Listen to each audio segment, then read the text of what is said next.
আপনার ধানের জমিতে ধানের শীষ কালো হয়ে যাচ্ছে এবং ধানে কালো কালো স্পট পড়তেছে। যদি আপনার ধানের জমিতে এরকম হয়ে থাকে তাহলে আজকের ভিডিওটি আপনার জন্য।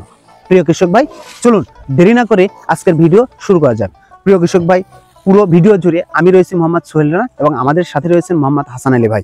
হাসান আলী ভাইয়ের থেকে সুন্দরভাবে শুনে নিব যে আমাদের এই যে ধানের জমিতে স্পট পড়া, কালো স্পট পড়া, ধান কালো হয়ে যাচ্ছে, এটা যাতে না আক্রমণ করে, এটা যাতে না হয়, এটার পূর্ব প্রস্তুতি হিসেবে কি কি ব্যবহার করতে পারি, ধানের কীটনাশক মুক্ত ভাবে কিভাবে কি ব্যবহার করলে আমরা ধানের জমি থেকে পোকামাকড় দমন করতে পারবো এবং কীটনাশক প্রয়োগ করে কোন কোন কীটনাশক প্রয়োগ করলে আমরা আমাদের ধানের জমি থেকে এই কালো স্পটটা দূর হবে, এটা ব্যাপারে পুরো ভিডিও জুড়ে থাকছে। আসসালামু আলাইকুম। ওয়ালাইকুম সালাম। হাসান ভাই, হ্যাঁ ভাই, আপনি ভালো আছেন? ইনশাআল্লাহ মোটামুটি খুব ভালো। কি অবস্থা ভাই, ধানের জমিতে কি দিচ্ছেন এগুলা? ধানের জমিতে দিচ্ছি সোহেল ভাই, ওই যে আপনার যে কালো একটা স্পট পড়ে ধানের উপরে। আচ্ছা, ধানের শীষে অনেক সময় কালো কালো স্পট পড়ে, হ্যাঁ, কালো ধানের শীষ কালো হয়ে যায়, এইটার জন্য আপনি স্প্রে করেছেন? এটার জন্য আজকে স্প্রে করতেছি। আপনার জমিতে তো এরকম কোনো কালো বা কোনো কিছু দেখতে পাচ্ছেন? না না, নাই, আপনার এটা আমি আজকে ব্যবহার করতেছি। আচ্ছা, এটা ব্যবহার করলে পরবর্তীতে এগুলো আর আসবে না, আসে না? আচ্ছা, এটা এই যে ইয়েতে, ঠিক আছে, ধানের শীষ কালো হয়, এটার কারণটা কি যদি আপনি আমাদের কৃষকের সামনে যদি বলেন? এখন আসসালামু আলাইকুম। এটা হচ্ছে সর্বপ্রথম আপনার যে একটা পোকা আছে ভাই সোহেল ভাই, ওই যে গান্ধী নামে একটা পোকা আছে, যে পোকাটা গন্ধ আর কি। ও আচ্ছা, যেগুলো পোকা মানে গায়ে হাত দিয়ে প্রচুর গন্ধ হয়, ওই গান্ধী পোকা, ওই পোকাটা যখন বেশি আক্রমণ করে আপনার ধানেতে, তখন আপনার ধানের উপর স্পট পড়ে বা ধানেতে কালো কালো দাগ হয়।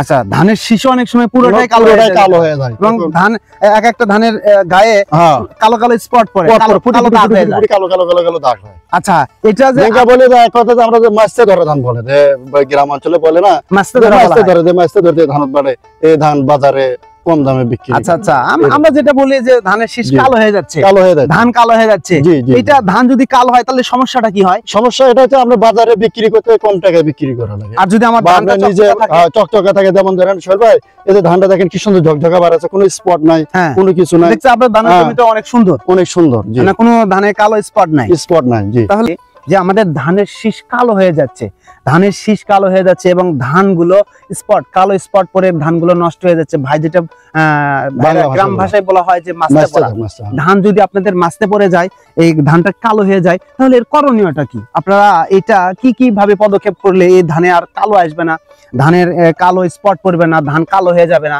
মানে এক কথায় মাছ তো ধরবে না?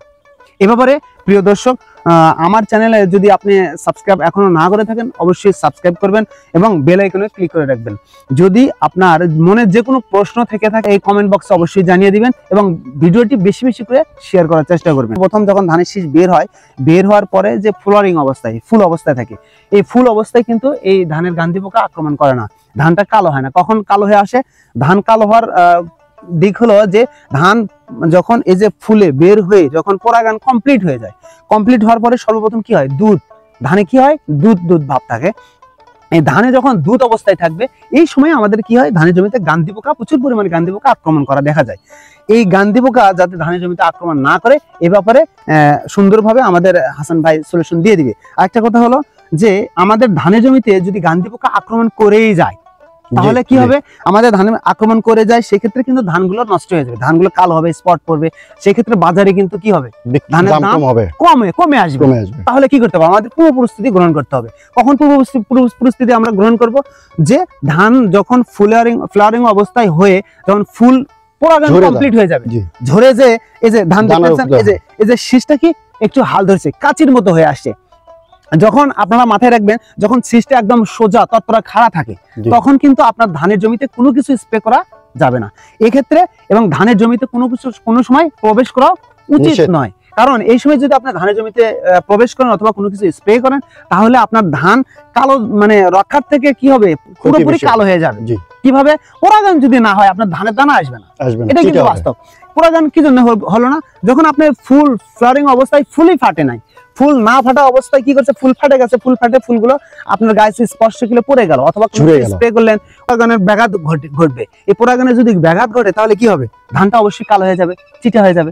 এই জন্যই আমরা কি করব, ধানের যখন ফ্লোয়ারিং স্টেজ ফুল অবস্থায় আছে, এই ফুল অবস্থায় থাকা অবস্থায় আমরা ধানের জমিতে প্রবেশ করা যাবে না, ধানের জমিতে কোনো কিছু স্প্রে করা যাবে না। এবং ধানের যে এই যে মাটি আছে, ধানের জমিতে পানির যে নিষ্কাশন, এই পানির প্রচুর পরিমাণ 2 থেকে 3 ইঞ্চি ধানের গামর থেকে শুরু করে ধান পরিপক্ক পর্যন্ত আমরা ধানের জমিতে কি করতে হবে, পুরোপুরি পানি রাখতে হবে। তাহলে এই ধান কালো থেকে যে ধান স্পট পরে কালো হয়ে যায়, ধান কালো হয়ে যায়, পচে যায়, এই ক্ষেত্রে ধান চিটে হয়ে যায়। এই জন্য আমরা কি করব, সবসময় ধানের জমিতে গামর থেকে পাকা পর্যন্ত ধানের জমিতে পানি রাখতে হবে, এটা অবশ্যই মাস্ট বি রাখতে হবে। যে জমিতে দুধ অবস্থায় বা ফ্লোরিং অবস্থায় পানি থাকবে না, সেই জমিতে কি ফুল বের হতেও কষ্ট হবে। হ্যাঁ, ধানে পরাগায়ন হবে না, পরাগায়ন না হলে ধান চিটে হয়ে কালো হয়ে যাচ্ছে, ধান কালো হয়ে স্পট পড়তেছে। যাতে স্পট এবং কালো না হয়, হ্যাঁ, এই কালো হওয়ার কারণটা কি, এর প্রতিকার কি? দুধ অবস্থায় যে সময় পোকাটা যে আসে, গ্যান্দি পোকা, আচ্ছা, যে পোকাটা দেখা যাচ্ছে গন্ধ, তখন দেখবে যে চিটে ওই খালি এটা থেকে ওটা থেকে এরকম ধরেন মানে এটা রস চুষে খায় ওরা বসে থাকে, তখন ওই সময় যাতে আক্রমণ না করে। আর এই গান্ধী পোকা আক্রমণ কারণ আপনি বুঝাতে চাচ্ছেন, গান্ধী পোকা আক্রমণ করার কারণে কালো হয়ে যায়। গান্ধী পোকা আক্রমণ করে কি করে, গান্ধী পোকা আক্রমণ করে কিন্তু রস চুষে রস চুষে খাওয়ার ফলেই কিন্তু ধানগুলো কালো হয়ে যাচ্ছে, স্পট পড়তেছে, ধানের ফলনটাও ব্যাঘাত ঘটতেছে। যাতে স্পট না পড়ে সেক্ষেত্রে আমরা কি ব্যবস্থা করতে হবে? আপনি ব্যবহার করে সর্বপ্রথম ধরেন আমরা কীটনাশক ব্যবহার করব না জমিতে, জি, সেক্ষেত্রে আমরা কি ব্যবহার করব? তখন আপনার ধরেন অনেক পদ্ধতি আছে, যেমন একটা দড়ি আপনি নিলেন, একটা পাটের একটা রশি নিলেন, মোটা মানে এই লোকের মতো মোটা রশি, একটা রশি নিলেন, নিয়ে একটু কেরোসিন ডিজেল বা কেরোসিন তেল আপনি সুন্দর করে ভিজে নিলেন। আচ্ছা, ভিজে নিয়ে এই মাথায় একজন ধরলেন, ও পাশে এক মাথায় ধরলেন, আচ্ছা, ধরে আস্তে আস্তে আস্তে আস্তে আস্তে আস্তে আস্তে আপনি মানে এই শীষ বরাবর, জি, শীষ বরাবর, শীষে এই কেরোসিন যাতে স্পট পড়ে, স্পর্শ হয়, হ্যাঁ। আর এতে যদি গান্ধী পোকা থাকে তাহলে তো পড়ে যাবে বা মরে যাবে বা চলে যাবে। পরবর্তীতে গান্ধী পোকা ওরা কম আসবে বা আসবে না, হ্যাঁ, এই ধরনের। আমরা তাহলে আপনি কি বুঝেছেন যে কেরোসিন মিশ্রিত দড়ি যদি আমরা ধানের জমিতে টেনে দেই তাহলে গান্ধী পোকার হাত থেকে রক্ষা পাওয়া যাবে। আচ্ছা, এর পরবর্তীতে আছে জাল, আছে আমরা হাত জাল ব্যবহার করা যায়। আমরা জমিতে যদি আমরা হাত জাল ব্যবহার করি তাহলে গান্ধী পোকা থেকে আমরা রক্ষা করতে পারবো। আচ্ছা, তারপরে কি ব্যবহার করা যায়? তারপরে আপনি ব্যবহার করে যাবে আলোক ফাঁদ, মানে রাতের সন্ধ্যাবেলায় যদি আমরা আলো সেট করে দিই, তাহলে এই আলোর সংস্পর্শে গান্ধী পোকা চলে আসে, গান্ধী পোকা এই আলোতে পানিতে যখন পড়বে মরে যাবে। তাহলে আমরা কি করব, সমন্বিত ভাবে আলোক ফাঁদ ব্যবস্থা আমরা যদি একা আলোক ফাঁদ ব্যবহার করি তাহলে কিন্তু গান্ধী পোকা যাবে না। তাহলে আমরা এই একটা মাঠে, সম্পূর্ণ একটা মাঠে কি করতে হবে, আমাদের আলোক ফাঁদ যদি সেট করি, সবাই মিলে একত্রিত ভাবে আমাদের আলোক ফাঁদ সেট করতে হবে, তাই না? তাহলে তো আমাদের গান্ধী পোকা বা অন্যান্য ক্ষতিকর পোকা আছে এই পোকার হাত থেকে রক্ষা করতে পারবে। আচ্ছা, এটা সবগুলো ব্যবহার করলাম, জি, ব্যবহার করে যদি তাও যদি আক্রমণ করে যায় বা আক্রমণ করার যদি উপক্রম দেখা যায়, গান্ধী পোকা মানে জমিতে উপস্থিতি লক্ষ্য করা যায়, সেই ক্ষেত্রে আমরা কি ব্যবহার করব? শেষ পর্যায়ে আপনি কীটনাশক ব্যবহার করতে পারবেন। আচ্ছা, কীটনাশকের দিক দিয়ে আমরা সবচেয়ে ভালো যেটা মানে কৃষকের সাশ্রয় রেট হবে, অল্প রেটের মধ্যে বেশি কাজ হবে, মানে একটা স্প্রে যথেষ্ট, আর কিছু লাগবে না। ঠিক আছে, শৈল ভাই ঠিক কথাই বলছেন, এক স্প্রে যথেষ্ট, কারণ আমরা ধানের জমি বারবার স্প্রে করা আমাদের কষ্টসাধ্য হয়ে যায়, টাকাও বেশি খরচা হয়ে যায়। একটা স্প্রে কি আপনি 48 ইসি ব্যবহার করতে পারবেন, 48 ইসি মানে পরিবারিভস গ্রুপ, যেটা জি মানে অন্যান্য কোম্পানির আছে কি গোলা, হ্যাঁ, মোটর, ডিসপেল, ডাসবান, এগুলা ব্যবহার করতে পারবেন। এগুলোর মধ্যে যে কোনো একটা ব্যবহার করতে পারবেন। পরিবারিভস 48 ইসি, 48 ইসি, তাহলে প্রতি লিটার পানিতে কয় মিলি? 1 মিলি করে ব্যবহার করতে হবে। প্রতি ঔষধ প্রতি লিটার পানিতে 1 মিলি হারে মিক্সড করে যদি আমরা বিকেল বেলা, হ্যাঁ, বিকেল বেলা যদি স্প্রে করে দেই, মানে আসলে 3টা-4টার দিকে আমরা যদি স্প্রে করে দেই, তাহলে গান্ধী পোকার হাত থেকে পুরো পরিস্থিতি হিসেবে রক্ষা করতে পারবো। তাহলে গান্ধী পোকার জমিতে আক্রমণ করবে না। যদি পূর্বে আক্রমণ করে যায়, 2-1টা আক্রমণ করেও যায়, তাও যদি স্প্রে করে তাহলে গান্ধী পোকার সাথে সাথে মারা যাবে। আচ্ছা, আর এর সাথে আর আরো 95 এসপি আছে আপনার, 95 এসপি, যেটা হলো কাটা প্লাস এসিটামিপ্রিড গ্রুপ, এটা হলো 95 এসপি। এই গ্রুপের ঔষধ তাহলে আমরা জমিতে যদি ব্যবহার করি তাহলে দমন করা যাবে। আচ্ছা, প্রিয় কৃষক ভাই, অবশ্যই আপনারা জানেন যে 95 এসপি যেটা হলো এটা হলো কাট আপ, যেটা হলো 92% এবং এসিটামিপ্রিড গ্রুপের 3%।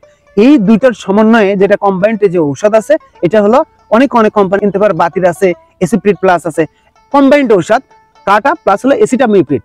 এই গ্রুপের ঔষধ প্রতি বিঘাতে কত গ্রাম লাগে? 25 থেকে 30 25 থেকে 30 গ্রাম 25 গ্রাম দিলে ভালো হয় আর কি। 30 গ্রাম যদি আপনার আক্রমণের উপর দেখা যাচ্ছে, আচ্ছা যদি আক্রমণ বেশি থাকলে তাহলে 30 গ্রাম ব্যবহার করতে 30 গ্রাম, আর যদি আক্রমণ কম থাকে তখন আমরা তাহলে প্রতিনিম্ন 25 25 গ্রাম ব্যবহার করে প্রতি বিঘাতে জমিতে এই 95 এসপি যদি আমরা 25 গ্রাম ব্যবহার করে দেই, 25 গ্রাম প্রতি বিঘায় জমিতে যদি 25 গ্রাম ঔষধ ব্যবহার করি, তাহলে অবশ্যই আমাদের এই ধানের জমিতে যে গান্ধী পোকা, ধান যে কালো হয়ে যায়, এই কালো হওয়ার হাত থেকে রক্ষা করতে পারবো। প্রিয় কৃষক ভাই, এই যে 95 এসপি এটা প্রতি লিটার পানিতে আপনি 1/2 গ্রাম হারে ব্যবহার করে দিতে পারেন। কে প্রয়োগ করতেছে? যে গান্ধী পোকার যে ঔষধ মাঠে আপনারা শেষ ওষুধ ভাই, যে ভাই ধান অলরেডি 50% পেকে গেছে, এটা হলো ধানের যে গান্ধী পোকা যাতে আক্রমণ না করে, এই জন্য ভাই আবারও 95 এসপি এটা ব্যবহার করে দিয়েছেন। এটা বিঘাকে 25 গ্রাম ঔষধ ব্যবহার করে দিয়ে আমার মনে হয় দেখেন এই ধানের জমিতে কোনো প্রকারের মানে স্পট, কালো যে স্পট, এই স্পট নাই, যে শীষে যে কালো দাগ হয় এই দাগ নাই। হাসান ভাই আপনাকে অসংখ্য অসংখ্য ধন্যবাদ যে আপনার সময় নষ্ট করার জন্য। হ্যাঁ ঠিক আছে, আমার কৃষক ভাইয়ের জন্য আমরা যতদূর পারি অগ্রসর হওয়ার জন্য নতুন নতুন পদ্ধতিতে আমরা ব্যবহার করে আমরা কৃষক লাভবান হতে পারি, এই জন্য অল্প খরচে, এই জন্য আপনাকে ধন্যবাদ যে নতুন পদ্ধতি আপনার কৃষকদের মাঝে পৌঁছে দেওয়ার জন্য, এই জন্য আমি সবাইকে ধন্যবাদ। আসসালামু আলাইকুম। ধন্যবাদ দর্শক, আজকের মতো ভিডিও এ পর্যন্তই। পুরো ভিডিও, সম্পূর্ণ ভিডিও না টেনে দেখার জন্য আপনাদেরকে অসংখ্য ধন্যবাদ, এবং সেই সাথে পরবর্তী ভিডিও দেখার জন্য আপনাদেরকে আমন্ত্রণ জানাচ্ছি। ততদিনে আপনার সুস্বাস্থ্য দীর্ঘায়ু কামনা করে আজকের মতো ভিডিও এখানেই শেষ করছি। আসসালামু আলাইকুম।